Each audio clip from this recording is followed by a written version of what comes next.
એ આજ ભક્તિની કથા અહીંથી શરૂઆત થાય છે.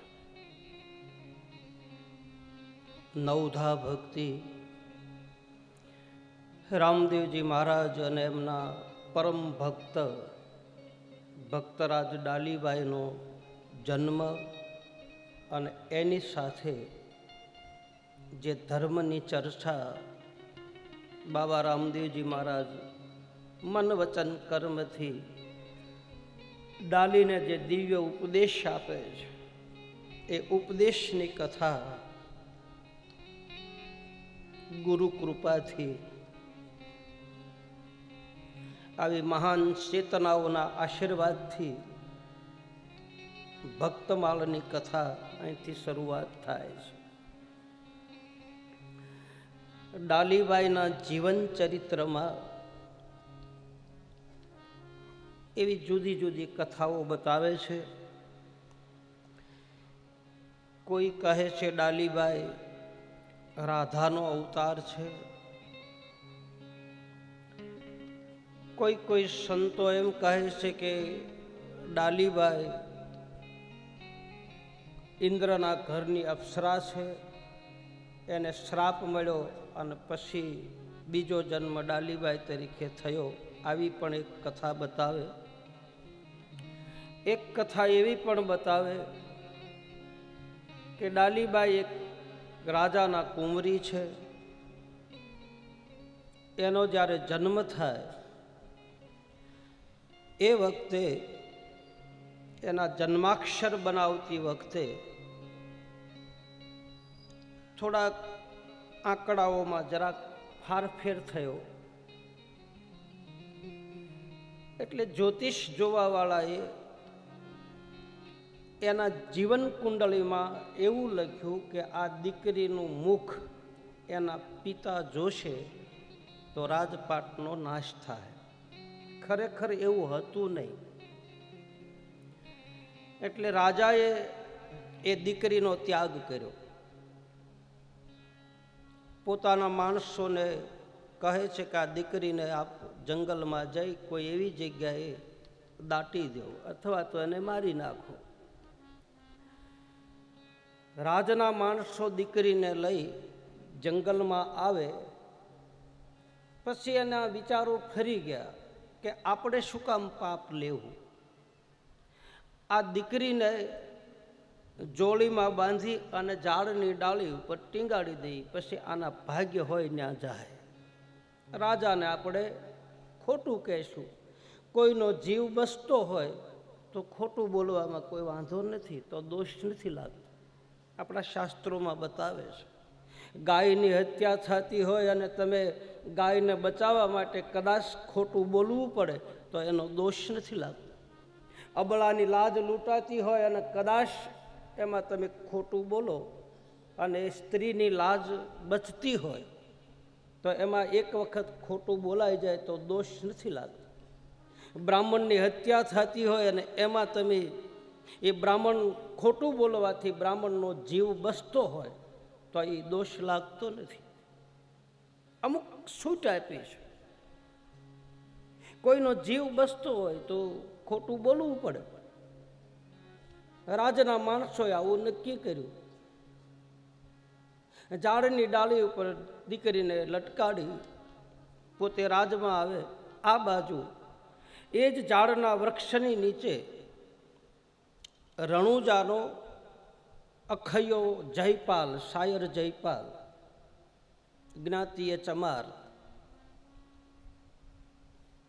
રાજસ્થાનમાં આપ રણુજા જાઓ ને તો પોકરણગઢથી તમે રામદેવરા તરફ જાઓ એટલે રેલવે ફાટકની પાસે બોર્ડ આવે છે ગોમટ ગામ.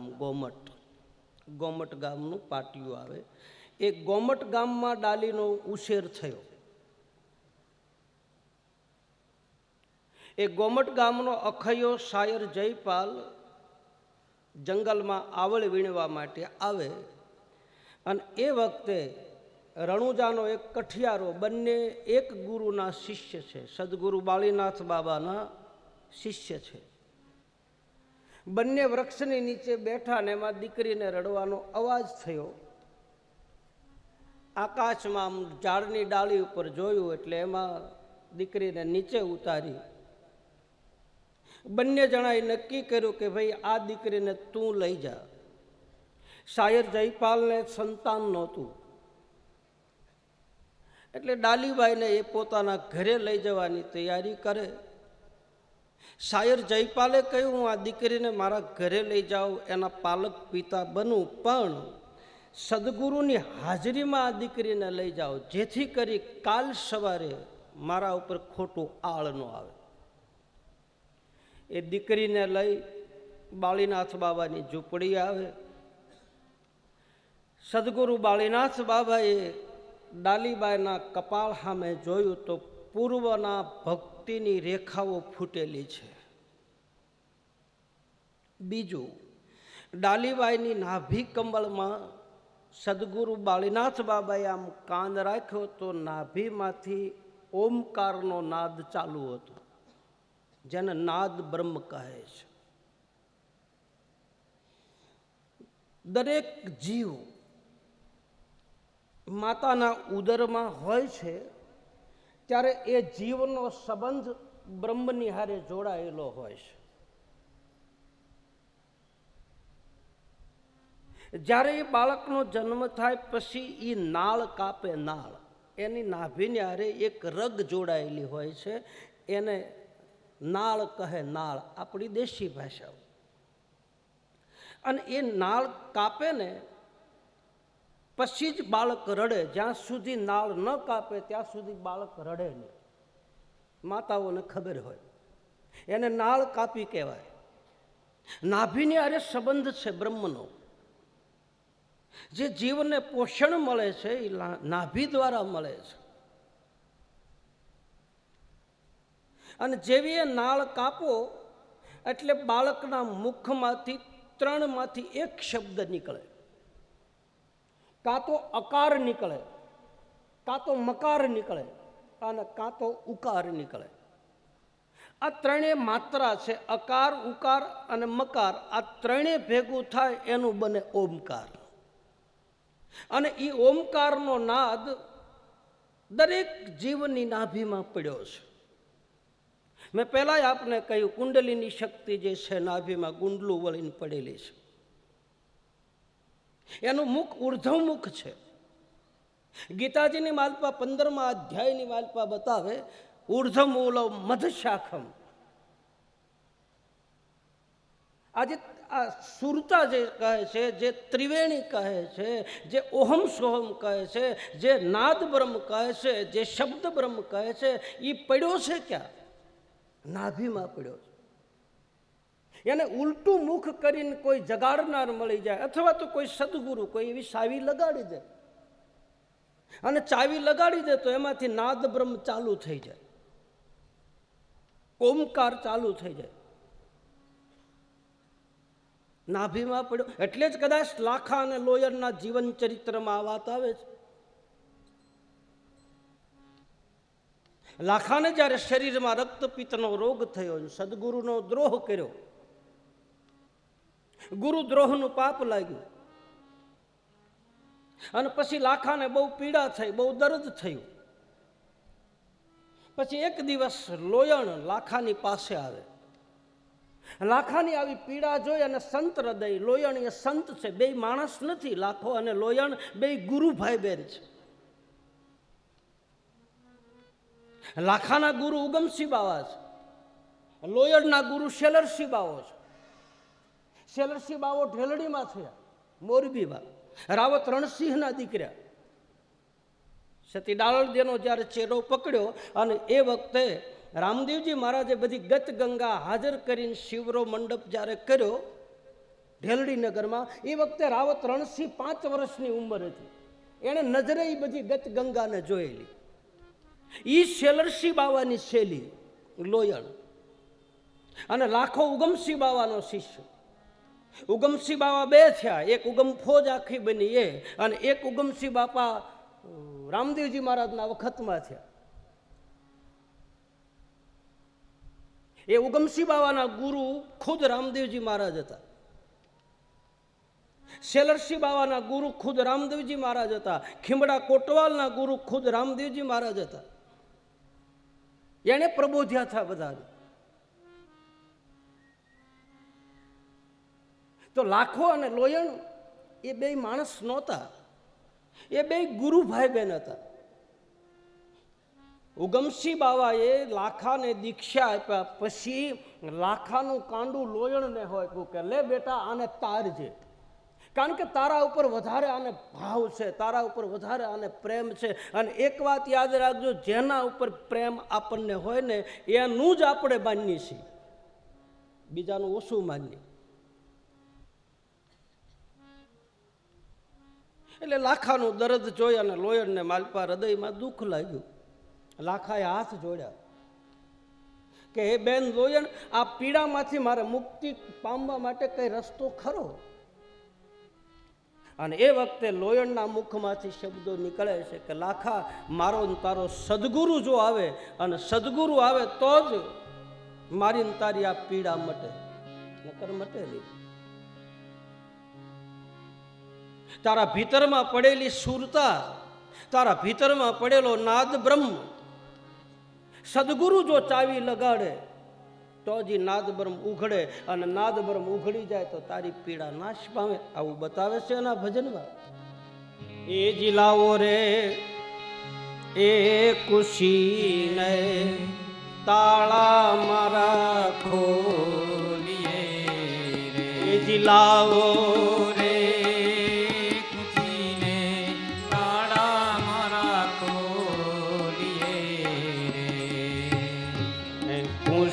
મારા ગુરુજી હાથ, ગુરુજી એ જી ગુરુજી મળે તો તાળા મારા ઉઘડે રે, ખુશી મારા ગુરુજી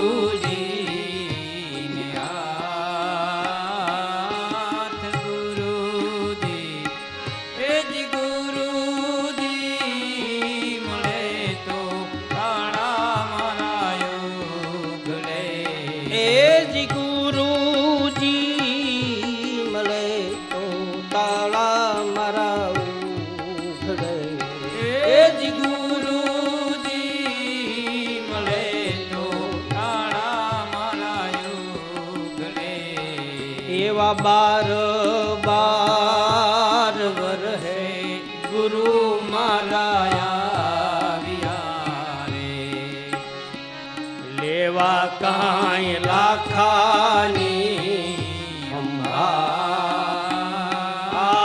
હાથ રે, એ જે હાથ રે મૂક્યો ત્યાં કાયા થઈ હે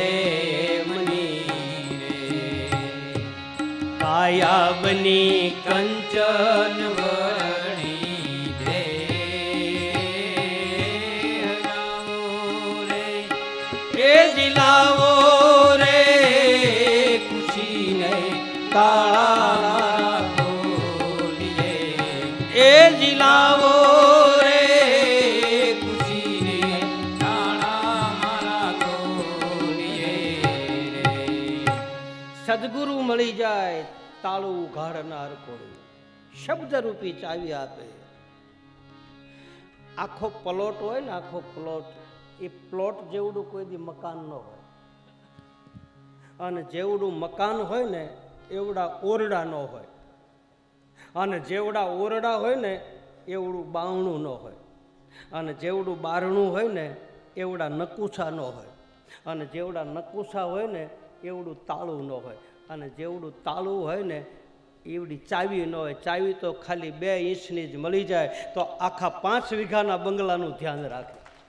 એમ મારા ને તમારા સદગુરુ એક શબ્દરૂપી ચાવી આપીએ અને ભીતરમાંથી જાગૃતિ થઈ જાય તો આ કંચન જેવી કાયા આ બંગલાનું ધ્યાન રાખે. એ શબ્દરૂપી ચાવી એ નાભીમાં પડ્યો છે. એમાંથી મેં પહેલાં કહ્યું, એમાંથી વાણી પ્રગટ થાય, એમાંથી ઓહમ સોહમ પ્રગટ થાય. ઓહમ સોહમ અહીંથી ઉપડે, પાછું આમ જાય, પાછી કરોડરજ્જુ થઈને પાછી આમ અવળી હાલે. ઉર્ધમૂલમ મધશાખમ. આપણી કરોડરજ્જુ છે ને ત્યાંથી નાભીમાંથી ઉપડી ઓમકાર ચડે, પછી કરોડરજ્જુમાં આવે, પછી પાછું વળે, આખો આમ કૂવાની રેંટ હોય ને એમ ફરે.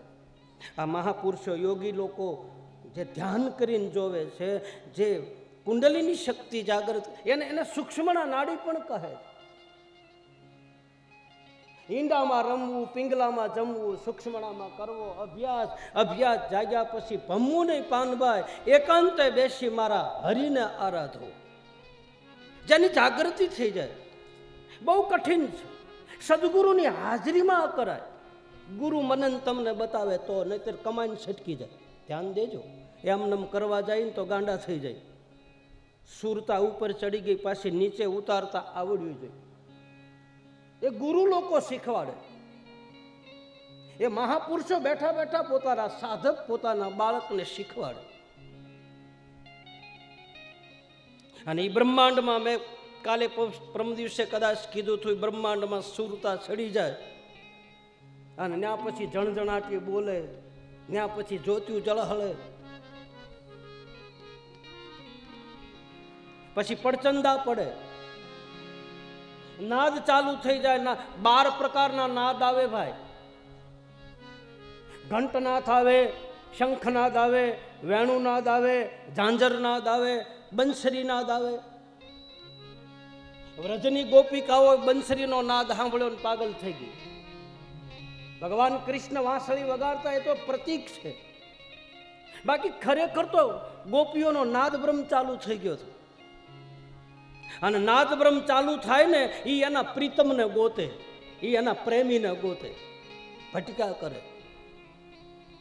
જ્યાં સુધી એનો પ્રેમી ન મળે, જ્યાં સુધી એનો પ્રીતમ ન મળે, જ્યાં સુધી એનો સદગુરુ ન મળે, ત્યાં સુધી એ જીવ અમને ફર્યા કરે, ફરંટી માર્યા કરે, શૂન્યમાં બેઠા હોય. એવા મહાપુરુષો છે હજી, જેના નાદ બ્રહ્મ જાગી ગયેલા છે. એ કૂતરાની ભેગાઈ ખાય અને ગધેડાની પાસે હૂતા હોય અને કોથળામાં હૂતા હોય ને ગાદલા. એને હરખ અને શોકની જેને આવે નહીં હેડકી પાનભાઈ. જ્યાં સુધી જીવ દશા છે ત્યાં સુધી હરખ અને શોક થાય. જીવ દશા મટી જાય પછી નથી થતું. બહુ આધ્યાત્મિક કથા છે. ડાલીબાઈને જે તત્વજ્ઞાન આપે છે રામદેવજી મહારાજ, વેદનો નિચોડ બતાવે.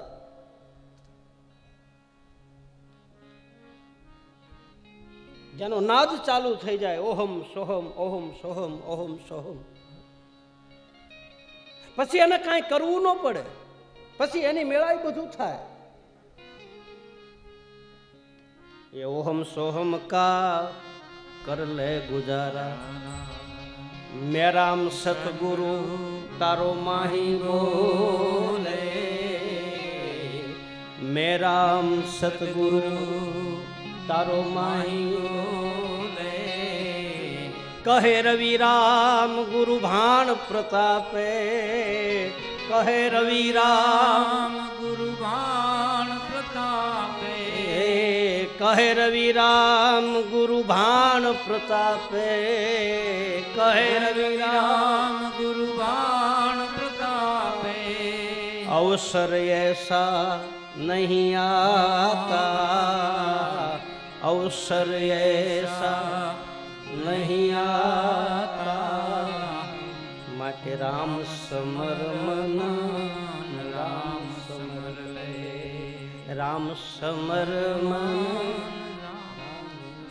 આ જાગૃત નગરી ચોર નહીં લૂટે, આ જાગૃત નગરી ચોર નહીં લૂટે.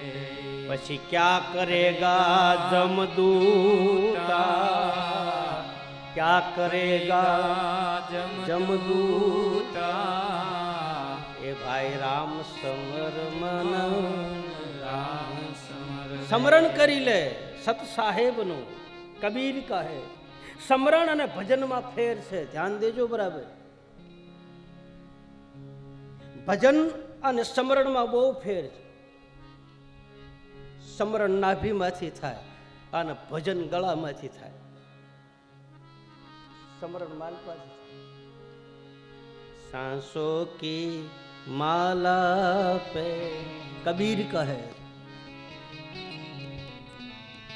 सांसों की माला पे सुमिरू मैं સીતારામ અને જેને ચમરણ ચાલુ થઈ જાય જેનો નાદ બ્રહ્મ ચાલુ થઈ જાય અથવા તો જેની સુરતા અથવા તો જેની સૂક્ષ્મણા નાડી એને તમારે જે કહેવું એ કહી શકો જેને એ ચાલુ થઈ જાય એનો આનંદ પહેલા પોતાને આવે અને પછી બીજાને એ આનંદ આપી શકે ત્યાં સુધી બીજાને આનંદ પ્રાપ્ત થતો નથી પહેલા નિજનો આનંદ પોતાને આવે એ બીજાના પાવલા ભરી ભરીને આનંદ આપી શકે એ બધાને પહલી ભરી ભરીને આનંદ આપી શકે પોતે આનંદમાં હોય તો સતાર બાપુ બતાવે છે કેટલાય સંતોના ઉપરાંત સુખરામ બાપા બતાવે છે સુખ વિલાસમાં કેટલાનો પ્રમાણ હું તમને આપું એ નિજાનંદ મેળવવો હોય તો એ આનંદ ભીતરમાં પડ્યો છે ઘટમાં પડ્યો છે આ સંસારના બધા આનંદ છે એ ક્ષણિક આનંદ છે એ ક્ષણભંગુર છે બાકી નિજાનંદ જેને પ્રગટ થઈ ગયો બ્રહ્માનંદ જેને પ્રગટ થઈ ગયો અખંડ આનંદ જેને પ્રગટ થઈ ગયો એ આનંદ કોઈ દી વધતોય નથી ને કોઈ દી ઘટતોય નથી એક હરખો જ રહે એમાં વધઘટ ન આવે જે કરે એને કરવા દે બસ મારો કહેવાનો ભાવાર્થ કે બે એક સ્વરૂપ છે કોઈ અલગ નથી ભગવાન શિવ અને રામ કૃષ્ણ બધા એક છે અજમલજી મહારાજને શિવની ભક્તિનું વરદાન કે અજમલજી મહારાજ તમે શિવના ચરણમાં જાઓ ભગવાન શંકર તમારા ઉપર કૃપા કરે અને શંકર ભગવાન તમને ભક્તિનું વરદાન આપે અને ભક્તિનું વરદાન મળે તો ભક્તિથી તમારા બધાય મનોરથ પૂરા થાય કારણ કે ભક્તિથી બધા સુખ મળે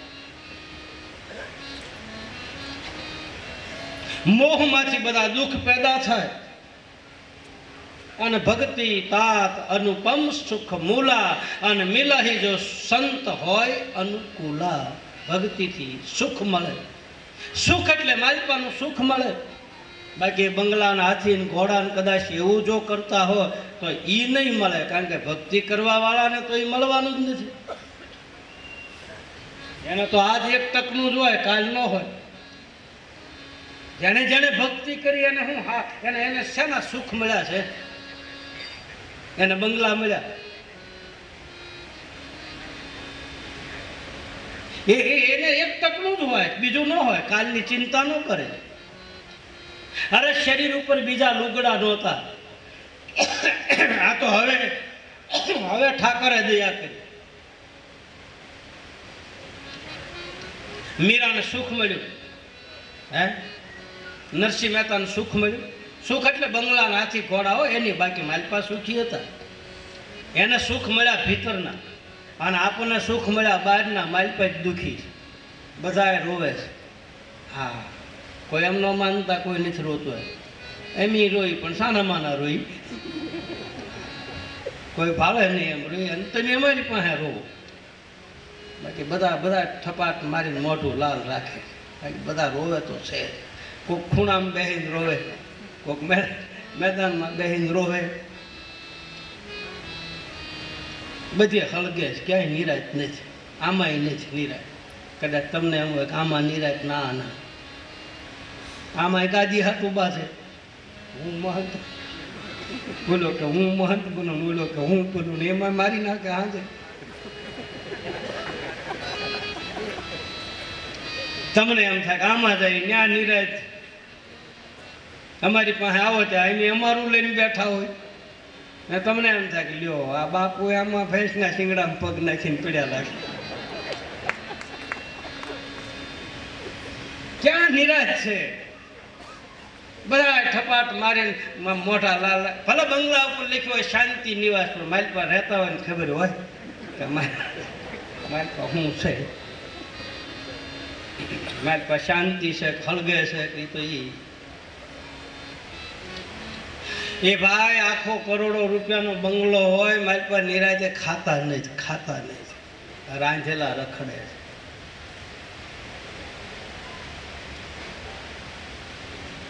ભેળા બેહીને નથી ખાતા, ખાય છોકરો ઘરે હોય તો બાપ દઈ દે પછી હું જમીશ.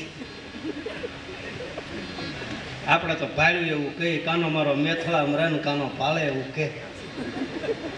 અમારા દામનગરની પાસે મેથળી ગામ આવ્યું, મેથળી ધાર કહેવાય. એ મેથળી ધારમાં કાનો ગઢવી થયો, કાનો કવિ. અને કાનો કવિને એવી ટેવ હતી, કાન મારો મેથળા મરણ કાનો ભાળે એવું કે, જે ભાળે એવું કહી દેતો. એટલે આપણે તો ભાળીએ એટલું કહી. અહીંની વાત નથી હો, આ તો અમારી બાજુની વાત. અહીંયા હજી મારા 7-8 દી કાઢવા, અહીંનું પછી બીજે કહેવાય, બાકી આરે ના કહેવાતું છે, બાકી બીજે જાય ત્યાં કહેવાય. ત્યાં જ તમે કાંઈ નવો કોઈ હા. કાનો મારો મેથળામાં રહે ને કાનો ભાળે એવું કે. બાપ ઘરે હોય ત્યાં સુધી છોકરો ખાતો નથી, અને છોકરો ઘરે હોય ત્યાં સુધી બાપ ખાતો નથી. માં એમ કે બેટા ખાવા બેજા મારા પપ્પાને દીધું, આપી દે ને. હા, મોટું જાણે એવું કરે. માં બાપો ખાઈ લે પછી હું ખાવ. નથી લાગતું આપણી પાસે ઘણું મળ્યા પછી આપણા દિલ તૂટવા માંડ્યા, એવું તમને નથી લાગતું? હે ભાઈ, આપણી પાસે એટલી બધી સંપત્તિ આવ્યા પછી નથી લાગતું આપણે ધર્મ પ્રત્યેથી થોડા ખવતા ગયા હોય એવું નથી લાગતું? આપણી આસ્થા તૂટવા માંડતી હોય એવું નથી લાગતું તમને? આપણને ધર્મ પ્રત્યે, સમાજ પ્રત્યે, ગુરુ પ્રત્યે આપણી લાગણીઓ તૂટવા માંડે એવું નથી લાગતું તમને?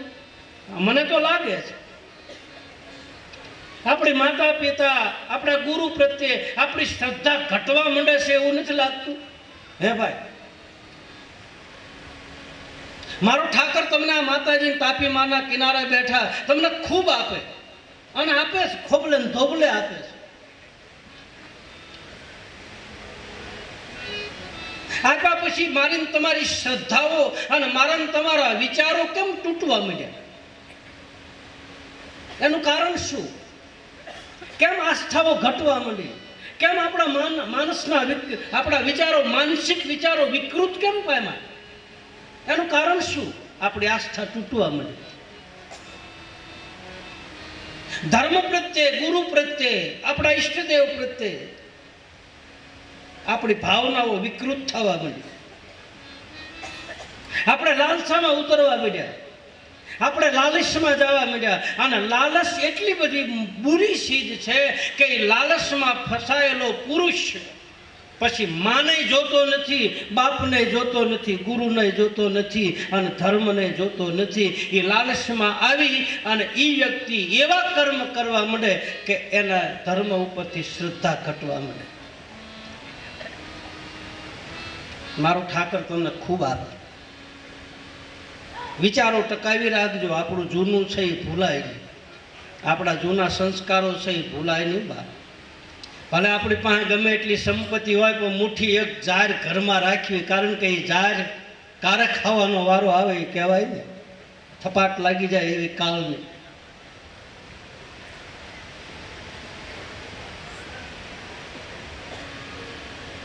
સમન્વય ભેગા બનો, એક બનો. આ એક બનવાની વાત છે, એકતાની વાત છે. છોડો બધું. રામદેવજી મહારાજ કહે છે બધું છોડી દો, એક બની રહો, એકતા બનાવો. મને હાંજ હવાર 3 ટાઈમ ગૂગલનો ધૂપ કરજો, બાકી તમે તમારો પરિવાર એક રાખીને રહો. અને જ્યાં તમારો પરિવાર એક થઈને રહેતો હશે અને જ્યાં ગૂગલના ધૂપ થતા છે ત્યાં ધૂપના ધુમાડે આવીને ઉભો રહેશે એમ કીધું હરજી ભાખીએ છે. ત્યાં ધૂપ થાય નેજા ફરક છે, ત્યાં અંતરિક્ષમાં આવીને ઉભો રહેશે. તમારામાં એકતા નહીં હોય તો મારી હારે તમારો એકાકાર નહીં થાય. ઘરમાં 5 જણા છે, 5 જણા એકલા નથી રહી શકતા હરખા. આ બધાને એક હરખા રાખવા એ કોઈ હેલી વાત છે? એ તો કોઈ એવું તત્વ રાખી હતી, એવી ચેતનાઓ પકડીને બેઠી ગઈ. આ કથામાં તમે એટલા બધા બેઠા તો કાંઈ મારી વાણીથી બેઠા નહીં. આ કથાની, આ પોથીનો પ્રભાવ, આ ગાદીનો પ્રભાવ, મારો પ્રભાવ નથી. હું તો તમારી જેવો હેઠો ઉતરી જાઉં એટલે બધું ભૂલી જાઉં. આ પોથીનો પ્રભાવ છે. આમાં કાંઈક છે. લોઢાના કટકાને લોચંબક ખેંચે એમાં આ તત્વ ખેંચે મારા ને તમારા મનને. ને કથાઓ તો તમે સાંભળો છો, શું કામ મન ખેંચાય? એવું શું આમાં ભર્યું છે કે લાખો હજારો માણસો કથામાં બે અને 1 થી 3 કલાક મારી સામું જોઈને તમે બેઠા, આની ઉપર ધ્યાન રાખીને બેઠા, તો એ ઉપરથી સાબિત થાય આમાં કાંઈક છે તો ખરું કે નથી. એવી વસ્તુ પડી છે મારા ને તમારા ભીતરને ટચ કરે છે, મારા ને તમારા માયલાને અડે છે આ વસ્તુ. અત્યારે અડે છો, અત્યારે આ માંડવામાં બેઠા, બહાર નીકળ્યા પછી તો કોને ખબર, બાકી આમાં બેઠા એના ભીતરમાં આ અડે. કારણ કે આત્માનો ખોરાક જ સત્સંગ છે. આત્મા સત્સંગથી જ રાજી થાય છે, બાકી રાજી થતો નથી. આ સત્સંગ મારા તમારા આત્માને અડે છે એટલે આત્મો રાજી થાય કે નથી થતો? આમાં બેઠા પછી સાંભળે જ ઘર હતા, સાંભળે જ કાંઈ યાદ આવે? પાસે કોણ બેઠું ખબર? વાહે શું થાય ખબર? કારણ કે તમે બધા આલપા જોઈને બેઠા. તમારી વાંહે શું થાય મારે જોવાનું, મારી વાંહે શું થાય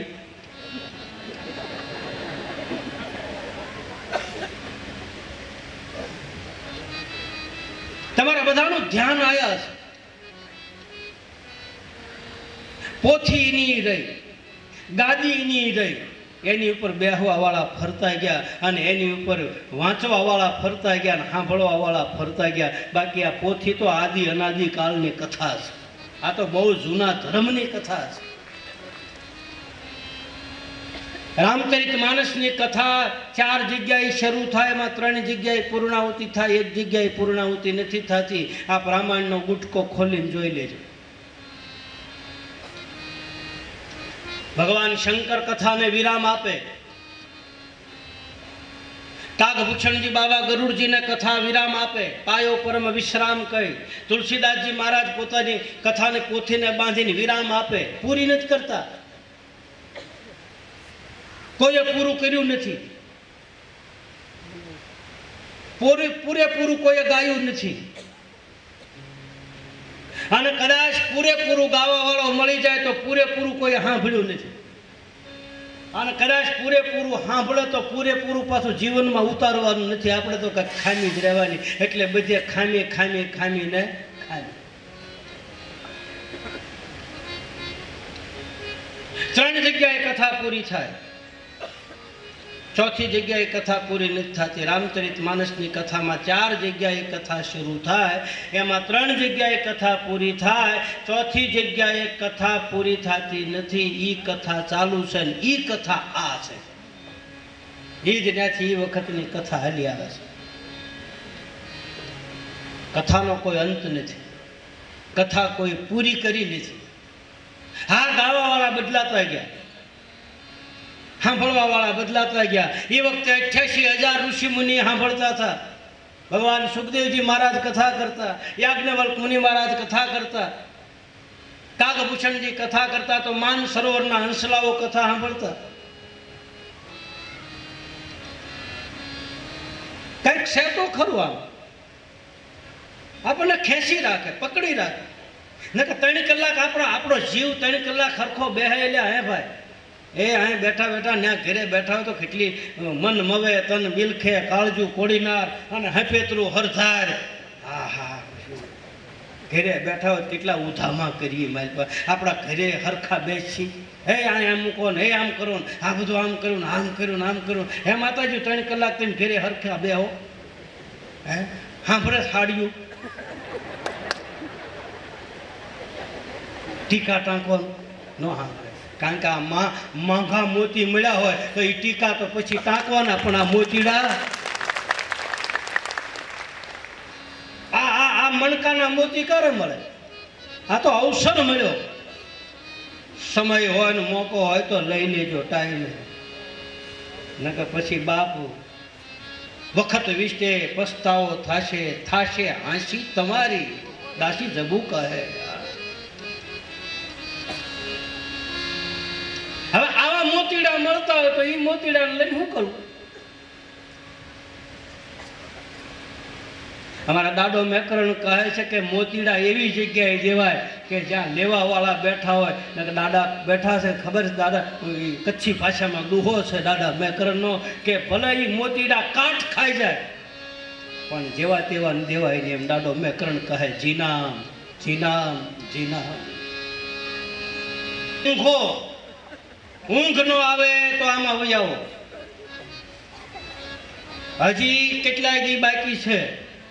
તમે જ્ઞાનની ટીકડીઓ લેતા હોય ને ભાઈ, તો તમને હું ગેરંટી મારીને કહું, તમને લખી દઉં કે તમને ઊંઘ ન આવતી હોય, નીંદર ન આવતી હોય, એ આ માંડવામાં આવી અને હારી થાંભલીને ટેકો ગોતીને બેસી જાય અને 3 કલાકમાં જો ઝોલું ન ખવડાવું તો હું બાવો નહીં.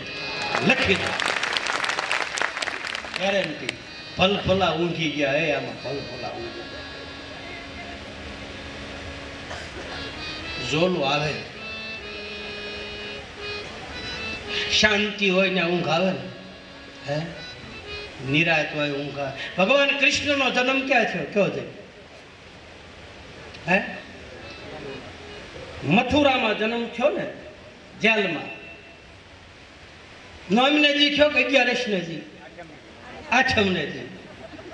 વહેલા 4 વાગે કે રાતે 12 વાગે?